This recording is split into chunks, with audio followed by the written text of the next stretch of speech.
Okay, let's get started.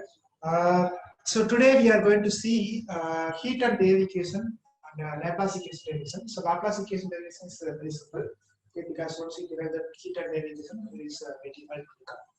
So let's start that. So for this, the basic principle is that we need to have the fundamental conservation law. Okay, the fundamental conservation law. So maybe tomorrow or next week or after sometimes we'll see the Reynolds transport theorem also. Almost the same kind of setup we are going to do. That I will try to prove it in 3 dimensions. Okay, or you can just imagine that in a n dimensional also. Okay. So here what we are trying to do is that we are trying to prove the fundamental conservation law in 1 dimension. Okay, only 1 dimension. Either space in 1 dimension. Okay, time will be okay, 1 dimension is space, t will be there. So that's the only thing we have to do. So what is fundamental conservation law is that it says that whenever we have something like physics, we might have studied in school days Newton's third law. What is Newton's third law? To every action there is Equal and opposite reaction. Okay. There is. Do you know anything about the energy in school physics? So energy can neither be created nor be destroyed. Okay. And another thing, Newton's second law. Force equal to mass into acceleration. Okay. So these are all the three major things. Okay, which we will be trying to. So for every action, there is an equal and opposite reaction. That will be key point over here. And then energy can neither be created nor be destroyed. Okay. Similarly, like Newton's second. So what we are going to do is that here mostly we are going to do 3 things. One is called conservation of mass, conservation of momentum, and conservation of energy. Means conservation of moment mass means suppose you have seen like the ant video, okay, the ant and cow video. So in that you can see that like the ant was moving, right? The transport equation which we derived from that. So that means that ant is not the weight of the ant is not getting destroyed, means it is going to have something like it is going to be conserved everywhere. Okay, so it is there in one interval. Then if I just take it in another interval, after it is the right state, it is going to come to that state. Okay, so that is the conservation of mass. Similarly, conservation of momentum is the momentum also will be conserved. Like if I just observe some interval a comma b here, okay, a comma b is here. Then I just after some times I just observe what is the conservation of momentum. Okay, let's say like a plus ct, b plus ct, which we have seen in the transport equations. Almost that is going to be same. Okay, conservation of momentum is almost going to be same thing for conservation of energy. Okay, then we'll see like something called source term and sink term. That is going to give me the energy destroyed or created, or force destroyed or created. So that's the major idea. So many PDEs involved in physical phenomena studies about certain quantity changes with the time and space. Okay, whatever be either it is the mass, momentum, or energy, or electrical charge, or many of the physics and electrical or engineering phenomena, you can see that they just try to see how the quantity, certain quantity, we don't know what is the quantity, certain quantity, okay, that changes time and space. Okay, depending on the time, how it changes, depending on the space, how it changes. So this is the natural phenomena they want to study. Okay, even if you take the earth or earth rotation or satellites, I mean, everything they will be just trying to find how the certain quantity, either it is density or mass or momentum or viscosity, whatever you call it as, okay, that how does it change? Okay, that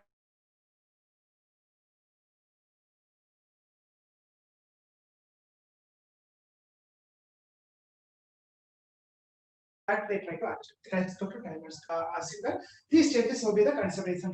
Okay, so that we call it as conservation of mass, momentum, and energy. So we will try to prove that we will prove the transport theorem for n-dimensional space later. That is like Reynolds transport theorem, that we will prove it later. So right now what we are going to do is that we are going to assume a simple problem. Okay, so for this since it is a 1 dimensional, okay, usually what we need to take is a straight line which we need to take. Okay, but mostly we cannot derive anything out of it. So what usually people assume is that they will just simply take a cylinder, okay, thin cylinder, very very thin cylinder, okay, so that they are going to take. Okay, that they are going to take it as a domain. Okay. Now what I am going to do is that I am just going to take the small cross section. Okay, a small cross section I am going to take. I am going to take a small cross section here. Okay, so this is a small cylinder. Small cylinder. Okay, so this I am going to denote as A. The cross section I am going to denote A. Okay, and then this distance. Okay, this height of the cylinder I am going to take as dx. Okay, dx is the height of the cylinder. Suppose I have a interval. Okay, x is here, x is there. I just take it like this is A and this is B. Okay, then what I am going to observe is that what is the change happening in that interval? Okay, what is the change happening in that interval, whether from A to B? So now what I am going to denote is that I am going to denote u of x comma t. Okay, which is going to be the density. Okay, certain quantity. Okay, the certain quantity that I am just going to denote something called density of certain quantity. Okay, so density of certain quantity. This I am calling this density of certain quantity. If it is a mass, I will just denote the density of the density in that case. Okay, because this I am going to denote per unit length mostly. Then energy, if it is energy, once again the density of the energy, momentum, density of the momentum I am considering. Okay, density of certain quantity. Either it can be mass, energy, or momentum. So how do we measure the density? Usually, okay, density is measured the amount of quantity. What is the amount of quantity per unit volume or unit length? Okay, so if it is a 3-dimensional case or n-dimensional case, it will be like per unit volume. Okay, if it is a 1-dimensional case, it will be per unit length. If it is a 2-dimensional case, it will be like per unit area, etc. So this is the thin tube I am considering. Okay, this is the thin tube where I am just considering only the small section. Okay, the small section that A I am going to consider. That is the thin tube as our domain. Okay, so its cross sectional area I have given here, and I am just going to observe what is going to happen in the interval A comma. So now, whenever we derive something in the mathematical physics or physical phenomena or engineering problem, what we will assume is that we will assume certain laws. Even in mathematics also, we have something called axioms. Like if you see the Euclidean axiom, from that only we just see like the Cartesian geometry, etc. Similarly, for Navier theory, we will assume certain axioms. From that, we will derive the theory. Okay, we just remove some of the axioms, some of them may fail, so that will lead to different theory. So same way here, we are going to assume many things. Okay, so assumptions. So these are some of the assumptions. What are the assumptions? Okay, so for example, if you consider the heat flow problem, what I am going to assume is that the flow is going to occur only in this direction. Okay, only in the lateral direction. Only here to here is going to happen. There is no heat escape here. There is no heat escape down. Okay. Similarly, if any flow is there, that flow is not going out of the box. Okay, this is not going out of the cylinder. This is not going out of this side. Okay, so these are the things I am going to assume. Okay, so so what we are going to do is that u of x comma t does not vary with the cross section at x. Okay, it does not vary within the cross section x. Okay, so I am just going to assume that across this A, okay, wherever point I take, okay, this is actually thin tube. Therefore, I will have many, but we are considering one-dimensional case. Therefore, I'm just going to make that assumption so that is going to be valid assumption. Okay, suppose I take some point over here, my density should not change. It should be constant across.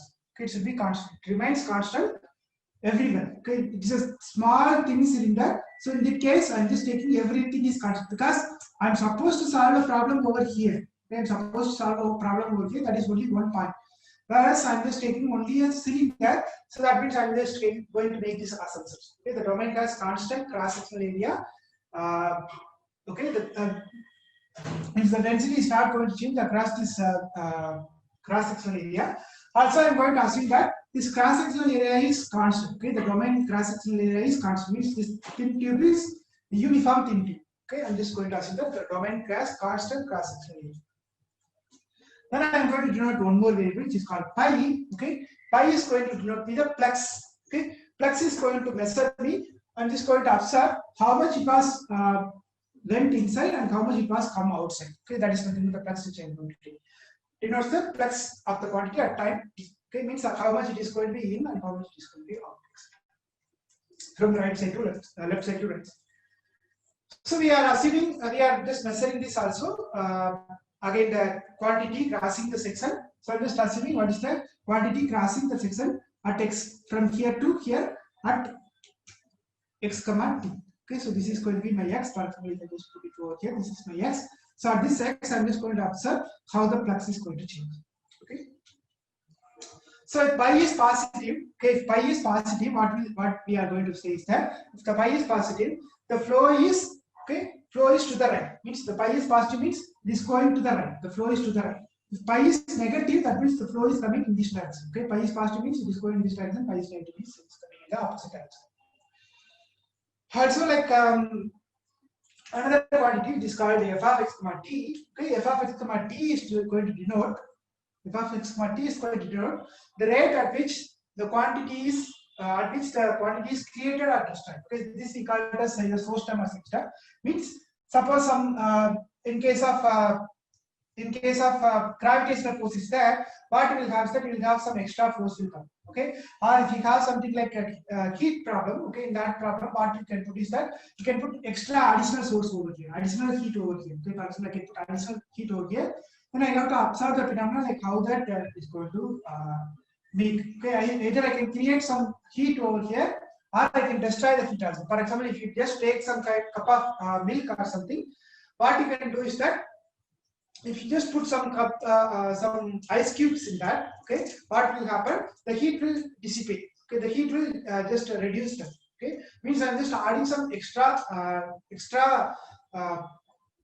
amount of source over there or sink over there. Okay, so that means it is going to destroy whatever energy was there. It is going to be destroyed. Okay, so it is called created or destroyed. Say so. If F is called source term. So if I just add the term, okay, so at last I will derive some equation. If I just add some term, then in that case, what we call it as this is called source term. Okay, this is called source term.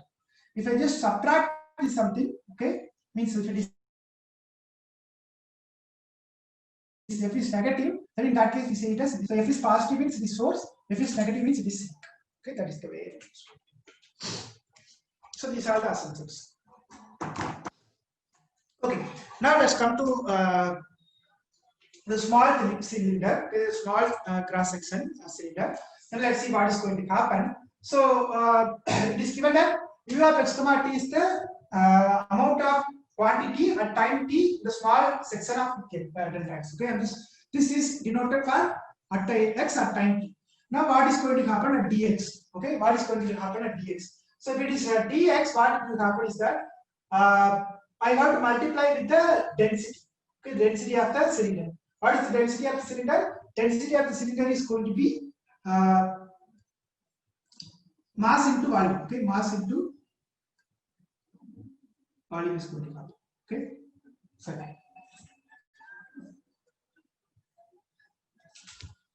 so rho is nothing but mv, right? So I'm going to denote now what is mv. Okay, m I'm just going to denote like unit 1. So what I'm going to say is what is the v here. Okay, so u of x comma t, u of x comma t is also the density we are saying. So what is it going to happen in this small neighborhood? Okay, the dx neighborhood. The dx neighborhood, what is it going to happen? So my area is a, dx is the length. Therefore, what is the volume? Volume is going to be a into dx. A into d. Okay, so a into d. Therefore, in this cylinder, okay, what is the change is going to happen? Okay, that I'm just going to see. So in that case, what I can put is that I already said that u is to think about my density. Okay, so mass is sorry, not rho equal to v. M is equal to this is wrong. Rho equal to v is wrong. Okay, this is wrong. This is m equal to rho. Okay, m equal to rho. Okay, mass equal to density into volume. So now what I'm going to see is that what is the changes happening in the small interval. So I have denoted that u of x comma t is my density. Therefore, what is the change? The amount of quantity which is changing. Okay, amount of quantity changes. Okay, that I'm just going to denote as density. Okay, density is here u of x comma t, and volume is nothing but a into dx. Okay, this is going to be inside the small cylinder. That cylinder, this is the change it is going to happen. Okay, I'm just denoting only in the small cylinder. Now, if I take this cylinder, okay, instead of the small cylinder, if I take this bigger cylinder, okay, its area is A to B. Okay, its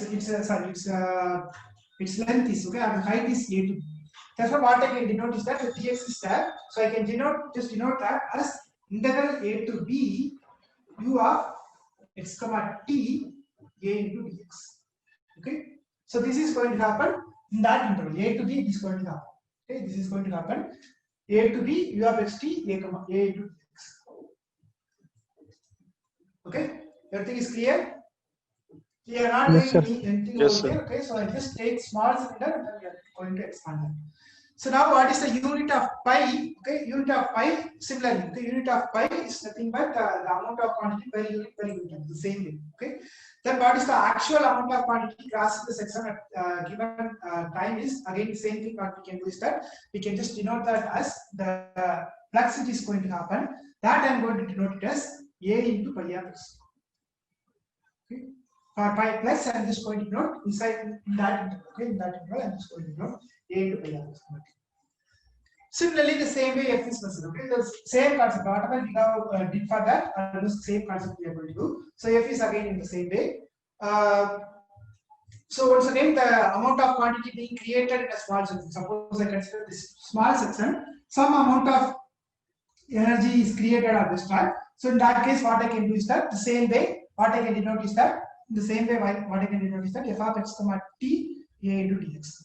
Okay. So there are bits and pieces here. Something I mentioned like u of x comma t a dx, that is somewhere there, and a of x pi of x comma t is somewhere there, and f of x t comma a comma dx is somewhere. So these are the concept that this we are just trying to bring it together and then try to make a differentiation.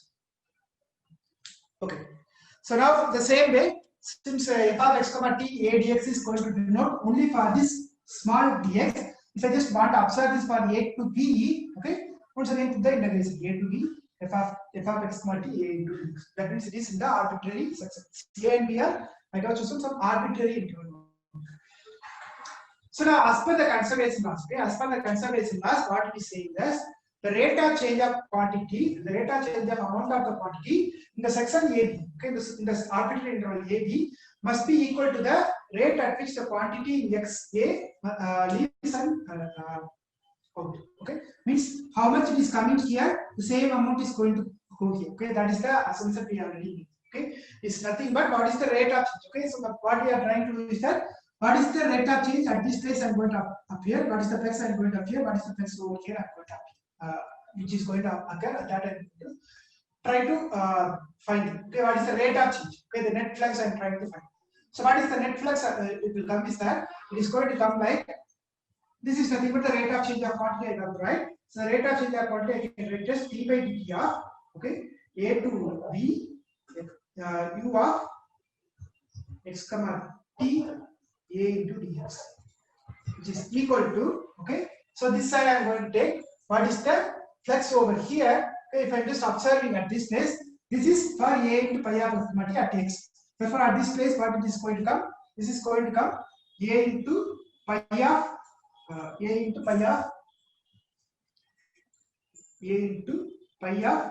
comma t is going to come. So at this place, what is the flux? It is going to come like b into a into pi of b comma t is going to come. Okay, and let me put minus or plus now. So what we are going to do is that so this is going to be coming in. Okay, this is going to be going out. Okay, so this is coming in. This is going out. So if it is going out, what we denote is that we just denote it as minus. That means I'm just taking the difference of it. Okay, I'm just taking the difference of it. That is the thing that difference. Okay, so if it is coming in, I'm putting plus. If it is going out, I'm putting minus. Okay, it is leaving out of our window. That's the reason I'm putting minus. Then plus some term is there. Okay, since f of x comma t is taking care of positive and negative, I'm just going to put it as plus here. Okay, integral a to b f of x comma t a dx. Okay, we already assume that a is constant. Okay, this is already assume that a is constant. Therefore, I can just cancel a everywhere. Okay, a is cancelled everywhere. So I can just rewrite that equation as t by dt of integral a to b u of x comma t dx equal to a into pi a of t minus sorry, a is can't agree, pi of b comma t plus f of x comma t dx integral a2. Okay. So a is getting cancelled. Okay, a is getting cancelled because beta everywhere it is there, so it is cancelled. So this is called, okay, this equation is called, this equation is usually called the fundamental conservation law in the integral form. Okay, this is fundamental conservation law in the integral form. Okay, this equation.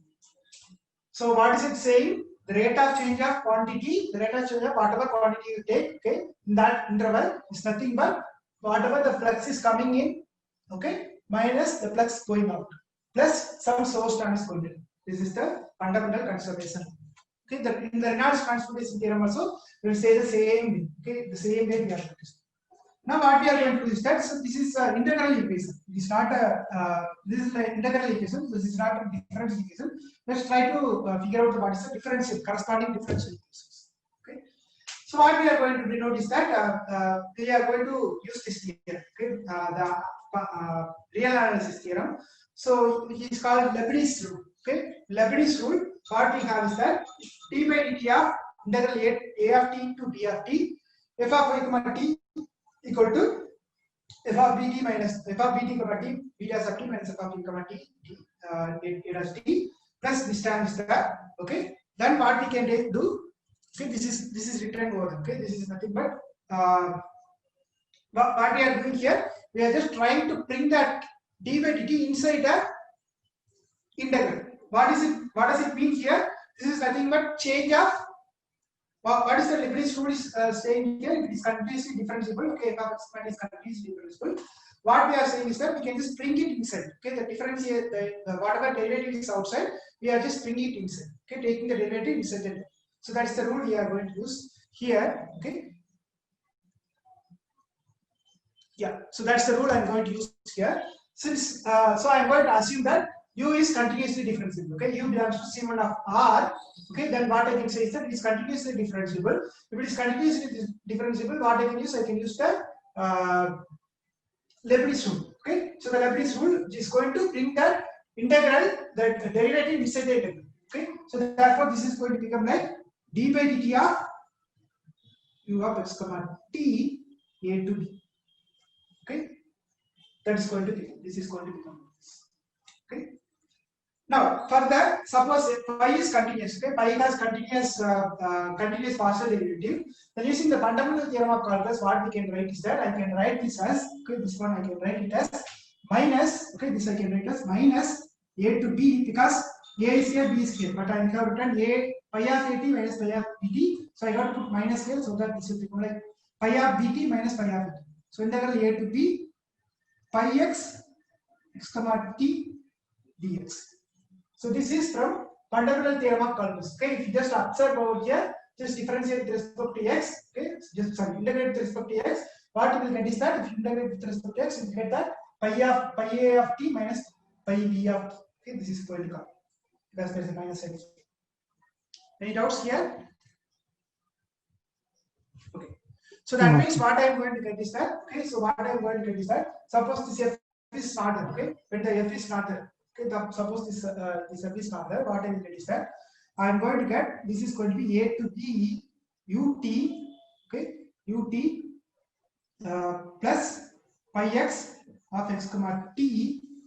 Okay, I can even bring this one. Okay, minus f of x comma t also I can bring it, minus f of x comma t. Okay, into dx equal to 0.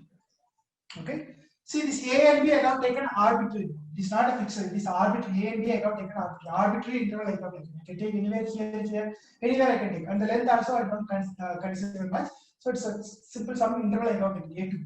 Since this interval is arbitrary, what we can see is that it is true for all interval a comma b. Okay, since the a and b are taken arbitrary, this is going to be true for all.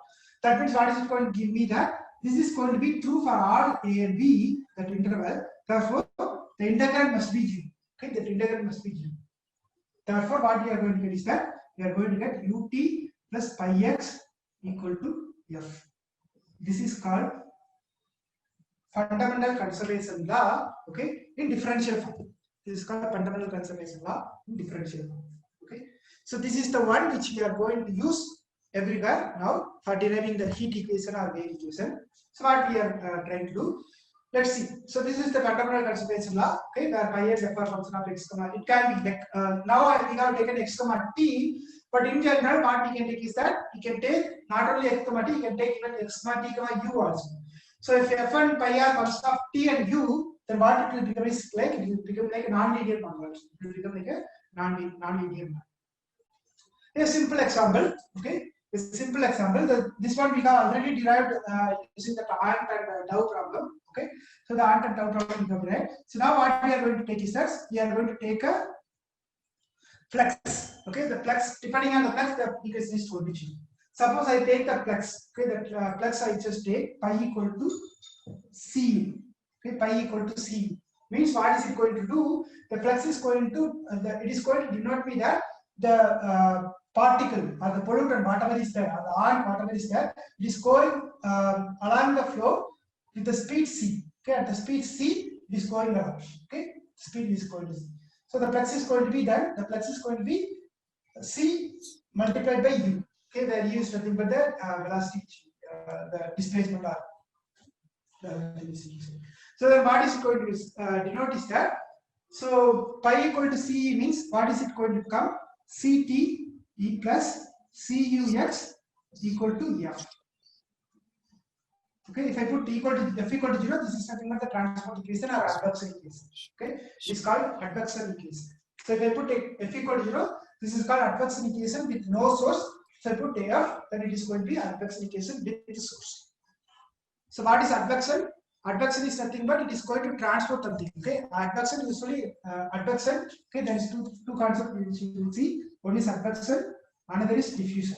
Okay, so advection is going to denote me that how it is usually denote the transport of the substance. For example, the ant was moving, okay, on the flow. So that is nothing but the advection, the transport of the substance, the transport of the ant. Okay. So when the model, when the flux is proportional to the density, okay, or we can say that a model, when advection is nothing but a model when the flux is proportional to the density. Okay, here you can see that. Okay, the flux is u is nothing but my density, which we have seen in the original assumption. So flux is proportional to density, c into u, so it is proportional to density. So in that case, it is called convection. So the most general form of the advection equation is given in this way. Okay, ut plus cux, ut plus cux plus some constant times into u also. So that is called general advection. Okay, so where alpha and c are constants, cux is related to the flux and alpha is alpha u and f of xt corresponding to the source. Okay, both are corresponding to the source. Okay. Now what we are going to do is that this is for the transport equation which we given. Now we are going for the further one, so which is called diffusion equation. So the diffusion equation is going to happen something like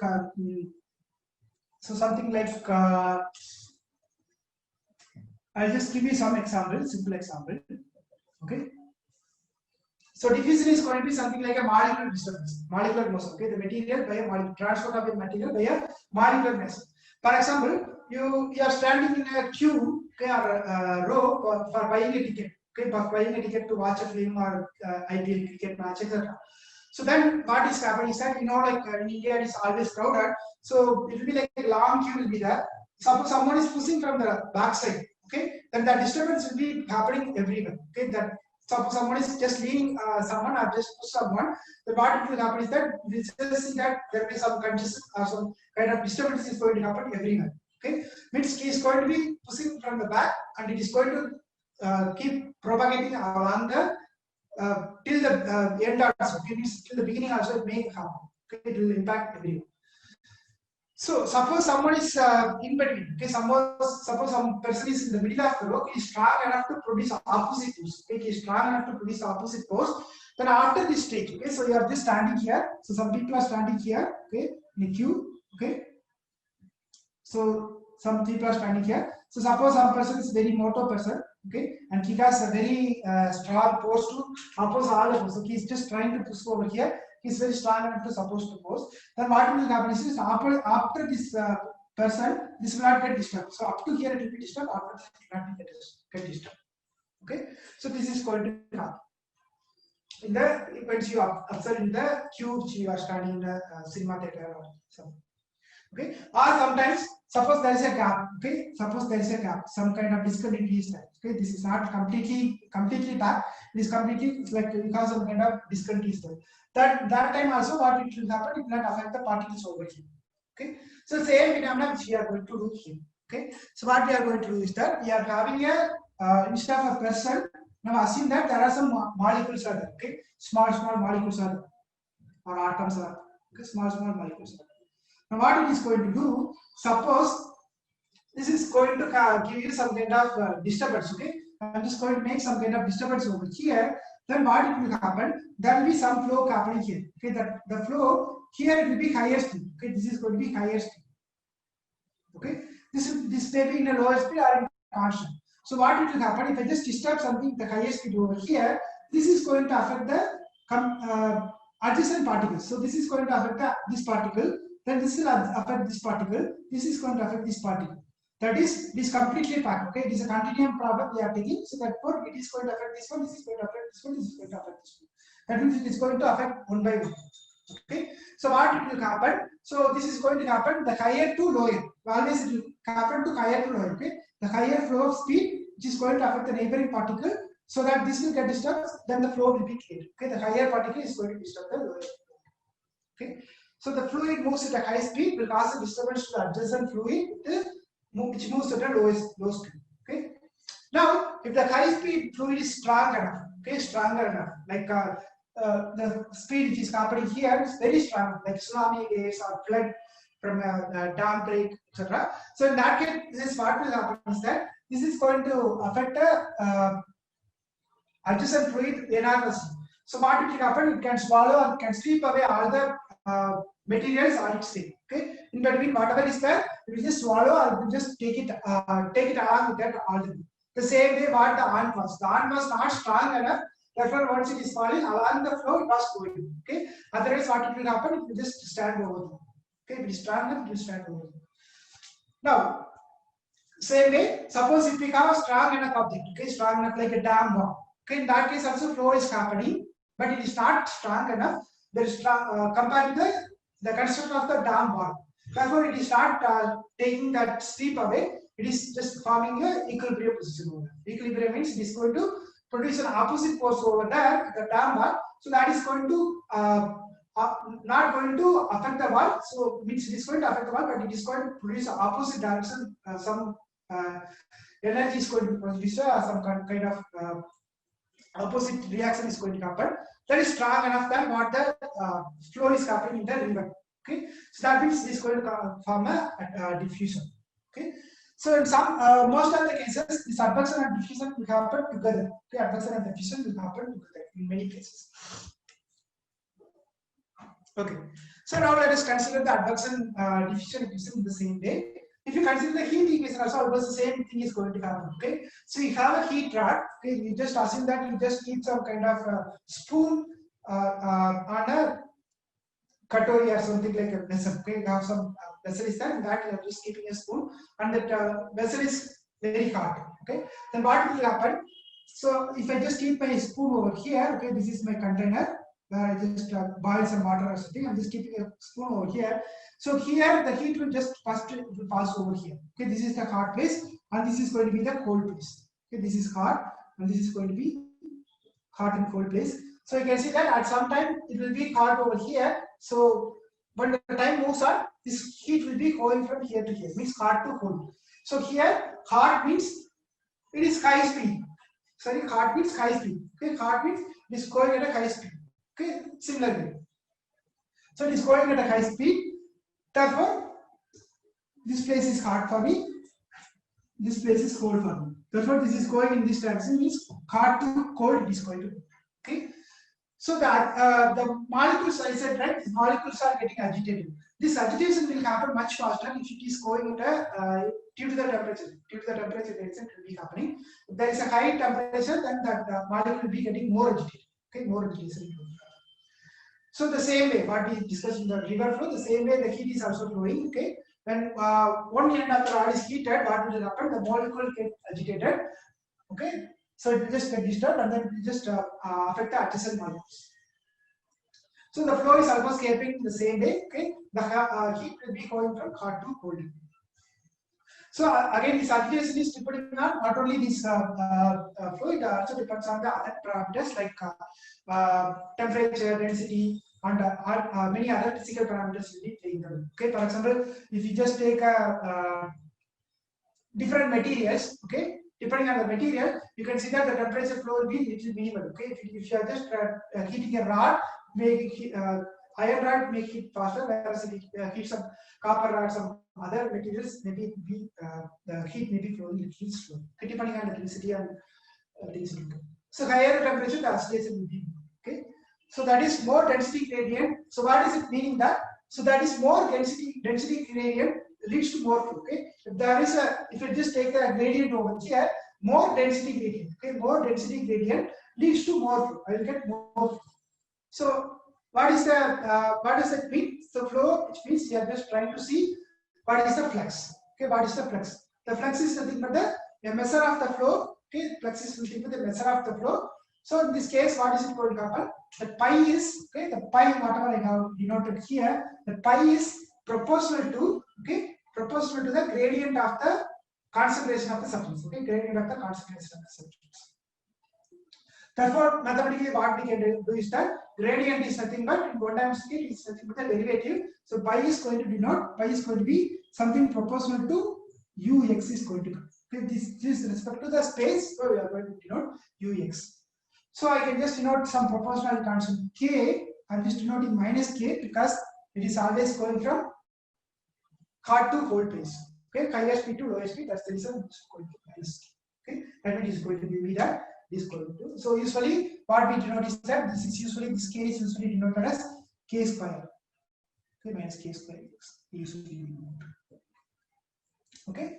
Now you substitute over here. Okay, if I substitute over here, what will become ut?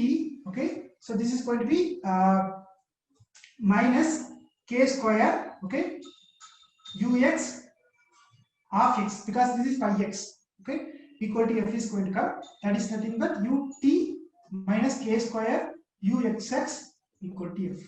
So this is nothing but the heat equation. Okay. So we use the derivation of conservation law. From that conservation law, we derive that is the heat equation. Okay. Now from this one, we will observe one more thing. If the ux is positive, okay, if the ux is positive, that means what? This is simple real analysis only. If dx by dt is greater than 0, then what will say? The density is increasing from left to right. Okay. If ux is greater than 0, what is it going to happen? The density is increasing from left to right. Okay, left to right is going to happen. Means the flow is in the flow should be right to left. Okay. If it is greater than 0, the flow is right to left. That is negative. Okay.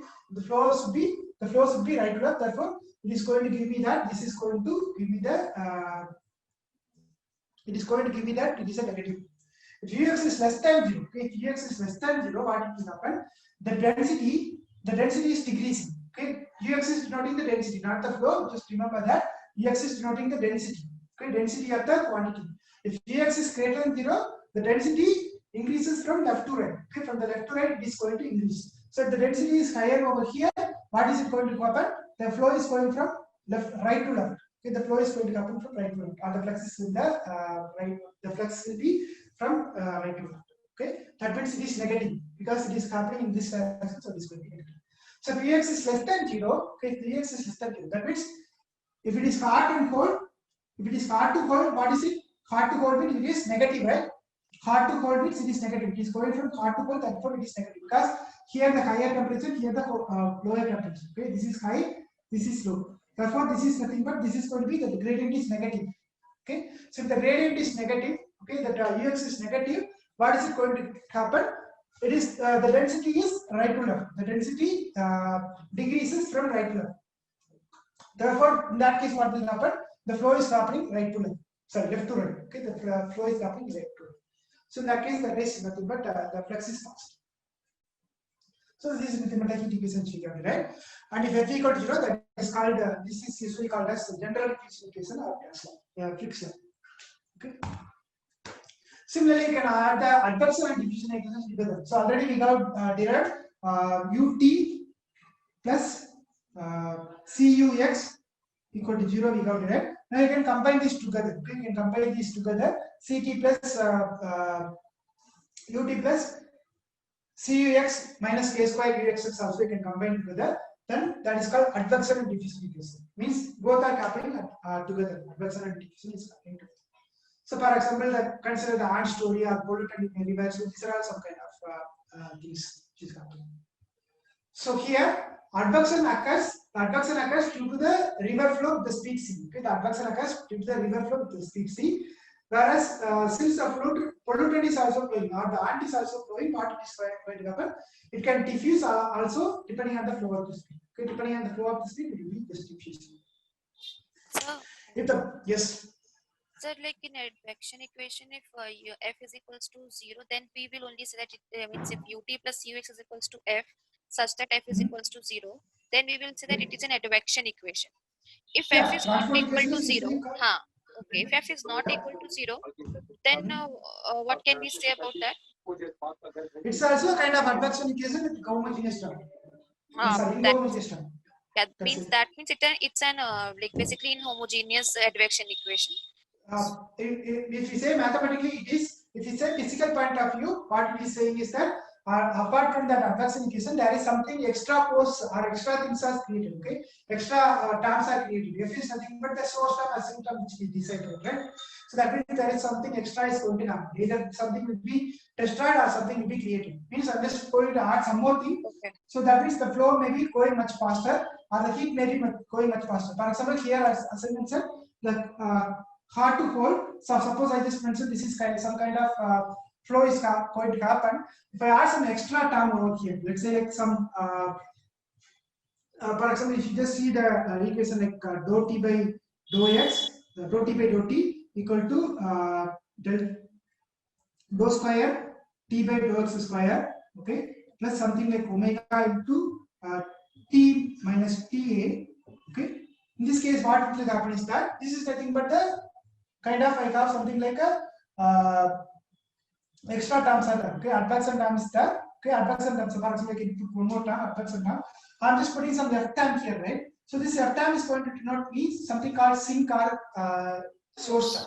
Means it is going to give me extra information. Extra heat will be added over here, or heat will be destroyed from it, depending on the type of the temperature.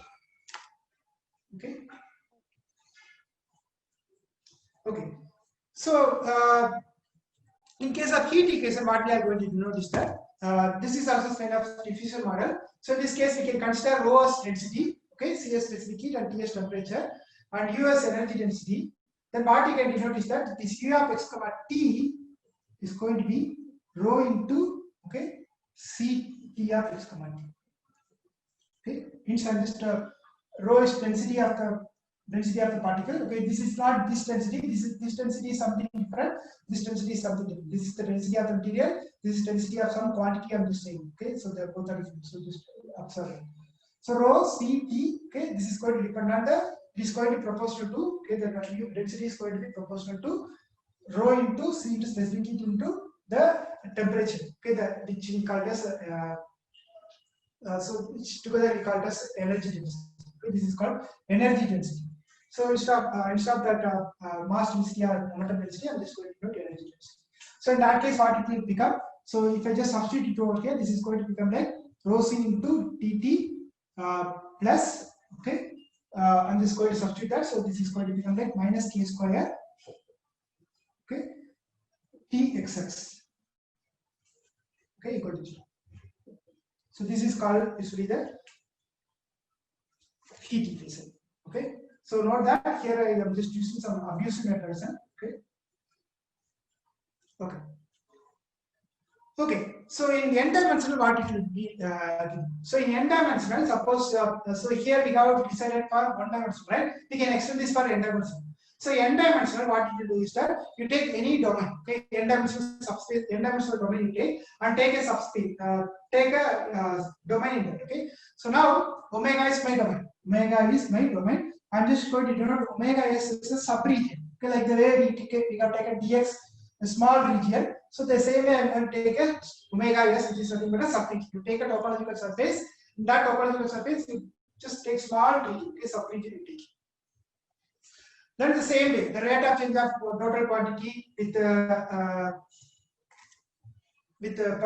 flux term, etc. is there. Okay, so it is nothing but it's the derivative of the flux term. Okay, hear me? Hello. Yes, sir. Yes. Okay. Yeah. So what is it going to do is that it is going to be the rate of change of total quantity. The same way what we have written here, the same way we are going to d by dt of v of x, etc. Same way I will write, nothing big. So what it will become? So this is going to become like instead of a to b, what we have here instead of a to b. So this is my subregion, for example here. Instead of that, I am going to denote omega s. Okay, d by dt of v of x, t. Okay, so instead of v of x, t here, what it will become? So this will become like dx, where x is nothing but a x dimensional n dimensional vector. Okay, n dimensional vector. So then we have something called. So I'm just for the moment I'm just going to ignore about this source term. Only I'm going to denote about what is the flux term. So the flux term, if you just see that this is this already we have used Leibniz rule, etc. So what you can see is that this is going to become like, in this case, this is going to become like integral omega s, okay, partial omega s actually, okay, partial omega s means on the boundary. So here we are observing what is happening in the boundary at A. That's what we are doing. Okay, at the boundary of A, at the boundary of B. This is the cylinder. I'm just observing what is happening at that. So same way here, what I am going to notice that then we obtain that from this one we obtain using that integral rule, right? So in this case, what we are going to do is that it's a subregion. I am going to observe what is happening at the boundary of the domain. Okay, boundary of the domain that I am going to observe. So therefore, I am just going to integrate minus over that boundary omega by s into, this is nothing but my flux. Okay, dot. So in this case, what I am going to do is that I am going to denote nu ds. Okay, so here why it is coming here it is going happening in this direction. So I have something like a normal derivative here. So here the normal derivative is minus plus 1, and here the normal derivative is minus 1. Okay, something like that. So the same thing happening here. This is nothing but the normal derivative. Here it is going to be plus 1 and minus 1 because the flow is happening here. So we are going to get the normal derivative is minus 1, whereas here it is going to be like a plus 1. Okay, the same. So that's what we are doing here. Since it is going to be a boundary, this is going to be on a boundary, arbitrary boundary. I'm just going to take this as omega s. This omega s on the boundary, dou omega s. I'm just denoting what is the normal derivative. Okay, normal derivative with respect to distribution. Same way, whatever I have written here, I'm just writing it in the n-dimensional case. So now you can use the cost divergence theorem. Okay, cost divergence theorem says that if f dot omega into ds is there, that you can write it as, okay, minus integral omega s, okay, minus integral omega s. What you can write is that you can write it as divergence f into g. Okay, or we can write it as dx because here already I mentioned x only, so it's just dx. So both sides are same. Again, use the Leibniz rule. Okay, you can just bring it inside. So this is going to become like ut, okay, minus or plus, okay, plus divergence f equal to 0. Using the Leibniz rule. Okay, this is going to be the n-dimensional case, whatever we derived here. F is 0 here. Okay, if we put f equal to 0, this is going to be. If f is there, then extra term will come. Okay, this is the thing. Okay, ut is equal to minus 10. Now, if f is proportional to the gradient du, okay, in the case of this one, so here what we assume is that we assume that pi is proportional to the density, right? The same way here. Suppose the gradient of the density we assume. The same way here, if I assume that f is proportional to, say f is proportional to du, Okay, F is proportional to du, then we can say that this is going to give me that it is going from hot to cold. Okay, it is going to give that. So I'm going to put the opposite direction of the flow. Therefore, what you are going to get is that you are going to get ut is equal to, so here what I will get is that ut is equal to minus divergence of du I am going to get. Okay, f of du means I'm just denoting f is transitive proportional means I'm just going to denote f as some function of du.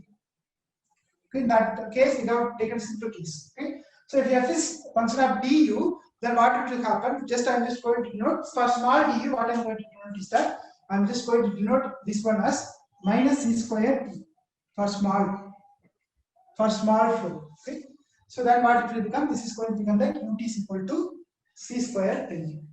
Okay, c square del u is going to. Okay, so for this we will derive the fundamental solution of the heat equation.